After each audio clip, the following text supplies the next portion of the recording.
Hello दोस्तों, आपका math study bye विजय sir में स्वागत है।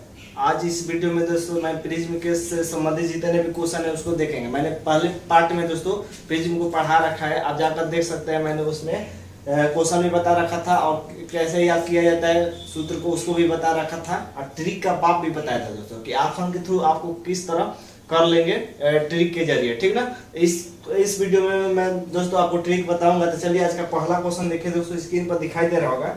यदि 20 सेंटीमीटर ऊंचाई वाले एक समलंब प्रिज्म का आधार 14 सेंटीमीटर तथा 18 सेंटीमीटर के बिकौलों वाला एक समचतुर्भुज है तो प्रिज्म का आयतन कितना सेंटीमीटर घन सेंटीमीटर होगा। तो देखिए दोस्तों, जो प्रिज्म का आधार क्या है, प्रिज्म का आधार एक समचतुर्भुज है। प्रिज्म का आधार अगर एक समचतुर्भुज है दोस्तों, तो ऊपर वाला भी क्या होगा, उसका भी प्रिज्म का आधार क्या होगा, समचतुर्भुज होगा। मैंने बता रखा है। तो चलिए केवल नीचे वाला बना रहे हैं कि प्रिज्म का केवल आधार बना दे रहे हैं, ठीक ना, पूरा प्रिज्म नहीं बना रहे। तो प्रिज्म का आधार के दोनों का विकर्ण दिया है, ए हो गया, बी हो गया, ये सी हो गया, ये डी है। पहला विकर्ण कितना दिया है दोस्तों, 14 सेंटीमीटर, ठीक है ना। और दूसरा विकर्ण कितना दिया है, 18 सेंटीमीटर। दूसरा विकर्ण 18 सेंटीमीटर। अब प्रिज्म की ऊंचाई दिया है 20 सेंटीमीटर। प्रिज्म की ऊंचाई 20 सेंटीमीटर, यानी h बराबर कितना, 20 सेंटीमीटर प्रिज्म की ऊंचाई। तो प्रिज्म का आयतन पूछा है। तो प्रिज्म का आयतन का मतलब है दोस्तों कि आधार का क्षेत्रफल गुणे ऊंचाई होता है, सूत्र, ठीक ना। प्रिज्म का आयतन, आधार का क्षेत्रफल मतलब आधार कैसा बन रहा है, समचतुर्भुज जैसा बन रहा है। तो समचतुर्भुज का क्षेत्रफल निकाल लेंगे। तो समचतुर्भुज का क्षेत्रफल, तो समचतुर्भुज का क्षेत्रफल क्या होता है, 1/2 विकर्णों का गुणनफल, यानी 1/2 d1 गुणे d2, यानी 1/2 पहला विकर्ण कितना है 14 गुणे दूसरा विकर्ण कितना है 18। तो कटा दीजिए, 2 9 18, तो कितना गुणा कर दीजिए, 9 चौका 36 और 9 का 9 9 3 12, यानी 126 सेंटीमीटर स्क्वायर, यानी आधार का क्षेत्रफल आ गया, ठीक। अब प्रिज्म का आयतन पूछा था। प्रिज्म का आयतन बराबर क्या होता है दोस्तों, वॉल्यूम। प्रिज्म का आयतन बराबर आधार का क्षेत्रफल और गुणे ऊंचाई होता है। तो आधार का क्षेत्रफल का मतलब आधार क्या है, समचतुर्भुज है, तो इसका क्षेत्रफल कितना आ गया 126 और गुणे ऊंचाई कितना है दोस्तों, ऊंचाई दिया है 20, ऊंचाई दिया है 20। तो गुणा कर दीजिए, 2 6 के 12, 2 2 के 4 1 5 और 2 1 में 2, यानी 25 20 सेंटीमीटर घन सेंटीमीटर। ये आ गया दोस्तों आंसर। अब देखिए दोस्तों किस तरह ऑप्शन के थ्रू हम ट्रिक से कर लेंगे, ठीक ना। देखिए ट्रिक का बाप देख लीजिए, ट्रिक का बाप केवल आप ऑप्शन को देखते हुए कर लेंगे। देखिए दोस्तों पहला ऑप्शन क्या दिया है, पहला ऑप्शन दिया है, पहला ऑप्शन दिया है दोस्तों 25 20 22 50, 25 20 22 50। तीसरा ऑप्शन 35 20, चौथा ऑप्शन है 12 50। तो अब देखिए दोस्तों आयतन पूछा है, तो आयतन का सूत्र याद रहना चाहिए। आयतन का सूत्र होता है आधार का क्षेत्रफल गुणे ऊंचाई। तो आधार का क्षेत्रफल गुणे ऊंचाई। तो देखिए दोस्तों अगर ऊंचाई दिया है, क्वेश्चन में ऊंचाई दिया है 20, तो इसका मतलब कि अगर 20 से यहाँ पर रखेंगे ऊंचाई के स्थान पर, तो 20 से जो गुणा कर कराएंगे तो जो आंसर आएगा दोस्तों वो 20 का गुणनफल होगा। 20 का क्या होगा, गुणज होगा, यानी जो ऑप्शन है वो 20 से क्या होना चाहिए, कटना चाहिए। देखिए दोस्तों ऑप्शन 20 से कौन कौन कट रहा है, 20 से अगर इसको कटाएंगे तो ये कट जाएगा, 20 से इसको कटाएंगे दोस्तों तो नहीं कटेगा, ठीक है ना। 22 50 है, अगर 20 से कटाएंगे तो 0 0 खत्म, ये नहीं कटेगा, यानी ये ऑप्शन खत्म दोस्तों। फिर 20 से ये भी कट जाएगा, ये नहीं कटेगा, तो बचा 2 ऑप्शन दोस्तों। देखिए 20 है ना, तो 20 का 2 गुना कर दीजिए, कितना हो जाएगा 20 का 2 गुना। 20 से कटाने पर अब दोनों कट रहा है, तो 20 का 2 गुना कर दीजिए, कितना हो जाएगा 40। तो अब देखिए दोस्तों कि 40 से कौन कौन ऑप्शन कट रहा है। तो देखिए पहला ऑप्शन 50, 25 20 है तो 40 कटा दीजिए, तो 0 से 0 खत्म, 4 से 24 और 1 4 12, यानी कट जा रहा है। इसको 40 से कटाइए, 35 20, यानी 0 से 0 खत्म, 4 से 4 6 24 4 7 28, 4 8 32, यानी 32 33 34 35, 3 बचा और 4 8 32, यानी ये भी 4 से कट जा रहा है, यानी 40 से फिर दोनों कट गया दोस्तों, 40 से फिर दोनों कट गया। तो अब 40 से नहीं, तब 20 का 2 गुना किए थे ना, तो अब 20 का 3 गुना कर लीजिए, तो 20 का 3 गुना कितना हो जाएगा 60। तो 60 से देखिए कि कौन कौन ऑप्शन कटेगा। तो देखिए दोस्तों 0 से 0 खत्म, 6 से घटा देंगे 6 के 24 6 दूना का 12, यानी 60 से खत्म, ये 60 से 0 खत्म, 6 5 30, 5 नहीं कट रहा है दोस्तों, ये 60 से नहीं कट रहा है तो ये 60 से कट जाता है। देखिए दोस्तों ये ट्रिक का बाप है कि इस तरह आप बिना हल किए हुए केवल ऑप्शन को देखकर आप टिक कर देंगे। चलिए नेक्स्ट क्वेश्चन देखते हैं दोस्तों। नेक्स्ट क्वेश्चन देखिए दोस्तों, नेक्स्ट क्वेश्चन कह रहा है कि एक प्रिज्म का आधार एक समकोण त्रिभुज है। क्या है जो आधार बन रहा है, क्या है, समकोण त्रिभुज है। केवल आधार बना रहे हैं दोस्तों, इससे कोई दिक्कत नहीं है कि प्रिज्म बनेगा कि नहीं, ठीक है ना। प्रिज्म कैसे बनता है मैंने बता रखा है पहले वीडियो में। तो प्रिज्म का आधार क्या है, एक समकोण त्रिभुज है जिसकी आसन भुजा है 10-12 सेंटीमीटर लंबी है, ठीक है। तो 10 तो समकोण त्रिभुज है दोस्तों, तो 10 सेंटीमीटर मान लीजिए, ये 12 सेंटीमीटर मान लीजिए, ठीक। अब कह रहा है कि प्रिज्म की ऊंचाई दे दिया है दोस्तों, कितना, 20 सेंटीमीटर। प्रिज्म की ऊंचाई दे दिया कितना, 20 सेंटीमीटर। अब आगे ऊंचाई 20 सेंटीमीटर है तो प्रिज्म की सामग्री का घनत्व तो 6 ग्राम प्रति घन सेंटीमीटर है, यानी घनत्व दे दिया है, डेंसिटी कहते हैं इसको, घनत्व 6 ग्राम प्रति घन सेंटीमीटर। तो प्रिज्म का भार बताइए। तो देखिए दोस्तों प्रिज्म का भार, तो घनत्व बराबर क्या होता है, द्रव्यमान बटा आयतन, यानी डेंसिटी बराबर द्रव्यमान बटा आयतन होता है। तो देखिए दोस्तों भार पूछा है तो भार यही द्रव्यमान पूछ रहा है, भार का मतलब द्रव्यमान। तो द्रव्यमान निकालने के लिए हमको आयतन चाहिए और घनत्व चाहिए। तो घनत्व तो दे दिया है लेकिन आयतन नहीं दिया है, तो सबसे पहले आयतन निकालेंगे। तो प्रिज्म का आयतन बराबर क्या होता है दोस्तों, आधार का क्षेत्रफल गुणे ऊंचाई। तो आधार का क्षेत्रफल, आधार कैसा बन रहा है, समकोण त्रिभुज। तो सबसे पहले आधार का क्षेत्रफल निकाल लेंगे। आधार का क्षेत्रफल निकालिए, आधार का क्षेत्रफल मतलब समकोण त्रिभुज का क्षेत्रफल, समकोण त्रिभुज का क्षेत्रफल। तो समकोण त्रिभुज का क्षेत्रफल क्या होता है, 1/2 आधार गुणे ऊंचाई, 1/2 आधार गुणे ऊंचाई। तो 1/2 आधार कितना है 10, ऊंचाई कितना है 12, घटा दीजिए 2 6 12 यानी 14 में 60 सेंटीमीटर स्क्वायर आ गया।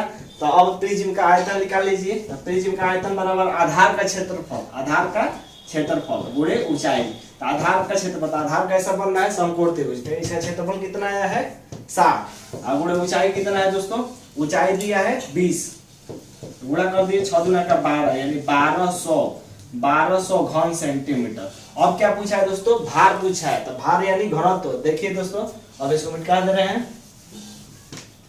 देखिए भार पूछा है ना, तो घनत्व यानी घनत्व डेंसिटी बराबर घनत्व बराबर द्रव्यमान बटा आयतन। तो यही भार पूछा है। तो नीचे 1 है तो निकाल लीजिए, m से m 1 में गुणा यानी द्रव्यमान गुणे 1 यानी द्रव्यमान बराबर घनत्व गुणे आयतन। तो घनत्व कितना दिया है दोस्तों, 6 दिया है। आयतन कितना आ गया है 1200 आ गया है। तो कितना आ गया 12 से क्या 7200 यानी 7200 क्या आ गया इसका भार आ गया। भार कह लिए या द्रव्यमान कह लिए, तो 7200 यानी 7200 ग्राम आ गया भार। यानी इसको कह सकते हैं 7.2 ग्राम भी कह सकते हैं। 1000 से भाग दे देंगे तो 7.2 किलोग्राम, ये क्या आ गया भार आ गया। तो देखिए दोस्तों अब ट्रिक का बात देखिए कि ट्रिक से कैसे कर लेंगे। देखिए ट्रिक का बात, ठीक ना। देखिए दोस्तों ऑप्शन पकड़िए। पहला ऑप्शन क्या दिया दोस्तों, देखिए पहला ऑप्शन दिया है, पहला ऑप्शन, दूसरा ऑप्शन, तीसरा ऑप्शन, चौथा ऑप्शन। ऑप्शन पकड़िए 3.4, 4.8 की 4.8, 6.4 और 7.2। देखिए दोस्तों अब किस तरह ऑप्शन से करेंगे। देखिए सबसे पहले हमसे पूछा है भार। तो भार बराबर क्या होता है, भार बराबर होता है यानी घनत्व बराबर द्रव्यमान बटा आयतन, यानी भार बराबर घनत्व गुणे आयतन। ये घनत्व है ना दोस्तों, ये आयतन है यानी आयतन। तो घनत्व में आयतन से गुणा करना, घनत्व में क्या आयतन से गुणा करना पड़ेगा। तो सबसे पहले आयतन निकालेंगे, तो आयतन नहीं भी निकालेंगे तो होगा जाएगा। देखिए घनत्व दिया है ना, यानी जो आंसर आएगा घनत्व से गुणा किया होगा। घनत्व कितना दिया है 6, यानी 6 का गुणनफल होगा, 6 का गुणनफल होगा। तो ऑप्शन देखिए दोस्तों 6 से ही कट रहा है, नहीं कट रहा है, ये ऑप्शन खत्म। 6 से ये कट रहा है, नहीं कट रहा है, ऑप्शन खत्म। 6 से 2 कट रहा है दोस्तों, तो 6 से अब क्या कर देंगे, 6 का 2 गुना कर दीजिए। 6 का 2 गुना, तो 6 का 2 गुना कितना हो जाएगा 12। अब देखिए दोस्तों 12 से कौन ऑप्शन कट रहा है, 12 से ये भी कट रहा है, ये भी कट रहा है। 6 का 3 गुना कर लीजिए, तो 36 18, 18 से देखिए कौन कट रहा है, 18 चौको बटा 18 से नहीं कटेगा, यानी ये आंसर हो जाएगा, ये खत्म। कौन हो गया दोस्तों 7.2 किलोग्राम। देखिए दोस्तों ये ट्रिक का बाप था। चलिए नेक्स्ट क्वेश्चन देखते हैं दोस्तों। नेक्स्ट क्वेश्चन देखिए दोस्तों, नेक्स्ट क्वेश्चन कह रहा है कि एक समलंबी प्रिज्म का आधार 173 सेंटीमीटर स्क्वायर क्षेत्रफल वाला एक समबाहु त्रिभुज है। क्या है, समबाहु त्रिभुज। उसका प्रिज्म का आयतन दिया है दोस्तों 10,380 सेंटीमीटर घन सेंटीमीटर है। तो तदनुसार प्रिज्म की पार्श्व सतह का क्षेत्रफल कितना होगा। तो देखिए दोस्तों, जो प्रिज्म का आधार है समबाहु त्रिभुज है। क्या है? समबाहु त्रिभुज। तो समबाहु त्रिभुज में क्या होता है, सब भुजाएं आपस में बराबर होती है, ठीक है ना। और क्या दिया, समबाहु त्रिभुज यानी प्रिज्म का आधार इतना सेंटीमीटर। तो प्रिज्म का यानी आधार का क्षेत्रफल दे दिया है, आधार का क्षेत्रफल। आधार का क्षेत्रफल कितना दे दिया है, 173 वर्ग सेंटीमीटर, ठीक ना। तो अब समबाहु त्रिभुज का क्षेत्रफल क्या होता है दोस्तों, समबाहु त्रिभुज का क्षेत्रफल होता है √3/4 गुणे भुजा का स्क्वायर होता है। हमसे क्या पूछा है, लेटरल सरफेस एरिया पूछा है, यानी प्रिज्म का पार्श्व पृष्ठ का क्षेत्रफल, लेटरल सरफेस एरिया। देखिए दोस्तों, इसका सूत्र क्या होता है, इसका सूत्र होता है कि आधार का परिमाप गुणे ऊंचाई, आधार का परिमाप गुणे ऊंचाई होता है। लेटरल सरफेस एरिया बराबर परिमाप गुणे ऊंचाई। तो देखिए दोस्तों, हमको आधार का परिमाप निकालना पड़ेगा, इसीलिए इसको क्या करेंगे, इसको पहले यहाँ से भुजा निकालेंगे, ठीक ना। तो भुजा निकाल लीजिए। तो आधार का क्षेत्रफल यानी समबाहु त्रिभुज का क्षेत्रफल क्या होता है, √3/4 गुणे भुजा का स्क्वायर बराबर 173। पीछा पीछे गुणा कर लीजिए। तो a स्क्वायर निकालेंगे तो 4 से इसमें गुणा, √3 नीचे चला जाएगा, यानी a स्क्वायर बराबर 173 गुणे 4 बट्टा में √3। √3 का मान दिया है दोस्तों 1.73 प्रयोग करने के लिए कहा है, यानी a स्क्वायर बराबर कितना आ गया, 173 गुणे 4 बट्टा में 1.732। दशमलव दो स्थान पर दशमलव हटाएंगे, 2 ऊपर 0 बढ़ाएंगे, दशमलव खत्म, ये खत्म दोस्तों। तो a स्क्वायर कितना आ गया, 400 आ गया। तो अगर a निकालेंगे तो वर्गमूल हो जाएगा, तो a बराबर कितना आ जाएगा, 20। तो a 20 सेंटीमीटर आ गया दोस्तों। तो समबाहु त्रिभुज है, तो अगर ये परिमाप है तो 20 है, तो ये भी 20 यानी परिमाप कितना आ गया, परिमाप आ गया पेरीमीटर 60 सेंटीमीटर। कितना, 60। 20 गुणे 3 कर सकते हैं, 20 गुणे 3 यानी 60 सेंटीमीटर परिमाप आ गया। हमसे पूछा है क्या दोस्तों, पार्श्व पृष्ठ का क्षेत्रफल। पार्श्व पृष्ठ का क्षेत्रफल क्या, पार्श्व पृष्ठ का क्षेत्रफल बराबर लिख लीजिए कि पार्श्व पृष्ठ का क्षेत्रफल, पार्श्व पृष्ठ का क्षेत्रफल बराबर परिमाप, परिमाप यानी पेरीमीटर गुणे ऊंचाई। परिमाप कितना दिया है, आ गया 60। और ऊंचाई दिया है दोस्तों, ऊंचाई देख लीजिए।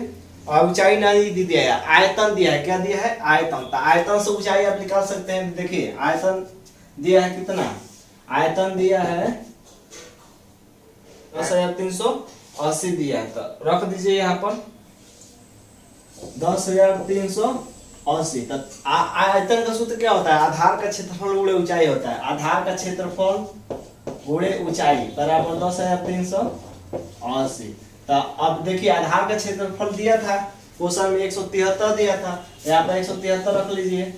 173 गुणे ऊंचाई बराबर 10,380। तो ऊंचाई निकालेंगे तो 173 से भाग हो जाएगा, यानी 10,380 बटा में 173। तो इसको कटा लीजिए दोस्तों। देखिए 60 बार में खत्म हो जाएगा, 60 बार में। एच कितना आ गया, 60।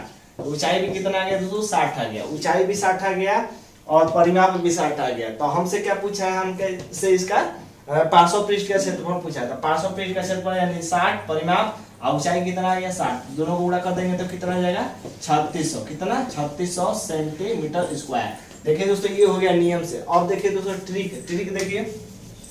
ट्रिक क्या, जैसे मान लीजिए हमसे पार्श्व पृष्ठ का क्षेत्रफल है तो परिमाप चाहिए, परिमाप निकाल लिए। तो ऊंचाई चाहिए, ऊंचाई निकाल ली। तो हमको कोई दोनों में से एक निकाल लीजिए। तो मान लीजिए परिमाप अगर 60 निकाल लिए तो 60 से देखिए कि कौन कौन ऑप्शन कट रहा है। तो देखिए दोस्तों, 60 से ऑप्शन कौन कौन कट रहा है। पहला ऑप्शन कट जाएगा 1200, दूसरा ऑप्शन 60 से तो 2400 है ना। तो 2400 बटा में 60 देख लीजिए कट रहा है, ठीक। 2 ऑप्शन कट रहे थे, ऐसा करिए कि 60 का 3 गुना कर लीजिए। अब देखिए 60 का 3 गुना कितना हो जाएगा, 180। अब देखिए कि 180 से कौन कौन ऑप्शन कट रहा है। 180 से पहला ऑप्शन नहीं कटेगा दोस्तों, 180 से दूसरा ऑप्शन भी नहीं कटेगा, 180 से तीसरा ऑप्शन कट जाएगा, चौथा ऑप्शन भी नहीं कटेगा। तो कौन सा ऑप्शन हो जाएगा, ऑप्शन सी सही हो जाएगा दोस्तों। तो नेक्स्ट क्वेश्चन देखिए। नेक्स्ट क्वेश्चन देखिए दोस्तों। नेक्स्ट क्वेश्चन कह रहा है कि एक प्रिज्माकार पात्र में कुछ ऊंचाई तक जल भरा हुआ है। इस प्रिज्म का आधार समबाहु त्रिभुज है, जिसकी भुजा की माप 6 सेंटीमीटर तथा इसमें एक घन डाला जाता है, तो जिसकी भुजा 3 सेंटीमीटर है। तो अगर जल और घन जल में पूरी तरह डूब जाता है तो जल के स्तर में कितनी वृद्धि होगी। तो देखिए दोस्तों, जो आधार है क्या है, समबाहु त्रिभुज है। जो प्रिज्म का आधार है क्या है, समबाहु त्रिभुज है। तो समबाहु त्रिभुज है तो इसकी सब भुजा आपस में क्या होगी, बराबर होगी। और इसकी भुजा की माप दिया है कितना सेंटीमीटर, 6 सेंटीमीटर इसकी भुजा की माप दिया है। ये भी 6, ये भी 6, ये भी 6। तो अब देखिए दोस्तों क्या होगा, जब प्रिज्म में डाला जा रहा है घन का टुकड़ा, तो प्रिज्म का आयतन और घन के टुकड़े का आयतन क्या होगा, बराबर होगा, ठीक ना। तो प्रिज्म का आयतन, प्रिज्म का आयतन बराबर घन का आयतन, दोनों आपस में क्या होगा, बराबर होगा। प्रिज्म का आयतन क्या होता है, आधार का क्षेत्रफल गुणे ऊंचाई। तो आधार का क्षेत्रफल गुणे ऊंचाई बराबर घन का आयतन भुजा का क्यूब होता है, भुजा का क्यूब, भुजा के पावर 3। आधार का क्षेत्रफल का मतलब दोस्तों ये इसका क्षेत्रफल, आधार यही आधार बन रहा है, इसका क्षेत्रफल क्या होगा, समबाहु त्रिभुज का क्षेत्रफल 3/4 गुणे भुजा का स्क्वायर, √3/4 गुणे भुजा का स्क्वायर। तो भुजा यानी कितना है 6, तो 6 का स्क्वायर गुणे ऊंचाई बराबर ये भुजा के पावर 3। तो भुजा की माप कितना दिया है, घन की भुजा की माप 3 सेंटीमीटर, 3 सेंटीमीटर, 3 के पावर 3। अब कर दीजिए कितना हो जाएगा, √3/4 गुणे 6, 6 2 बार गुणा 6 6 के 36 गुणे h बराबर 3 3 3 बार गुणा कितना हो जाएगा 27। h निकाल लीजिए दोस्तों, तो h निकालेंगे तो क्या होगा, इसको कटा दीजिए 36, तो h निकालेंगे तो 9/√3 से क्या हो जाएगा, भाग हो जाएगा। तो h बराबर 27/9/√3, तो कितना हो जाएगा 9 3 27। तो क्या आ गया, h बराबर, इधर देख लीजिए, h बराबर 3/√3। तो √3 को क्या लिख सकते हैं, √3 गुणे √3, तो 1 √3 से √3 खत्म, तो h बराबर √3। जल का स्तर कितना बढ़ जाएगा, √3 सेंटीमीटर बढ़ जाएगा। तो आज के लिए बस इतना है दोस्तों। अगर आपको वीडियो अच्छा लगा दोस्तों तो आप इस चैनल को सब्सक्राइब जरूर करें दोस्तों, और लाइक शेयर करना ना भूलें। धन्यवाद दोस्तों।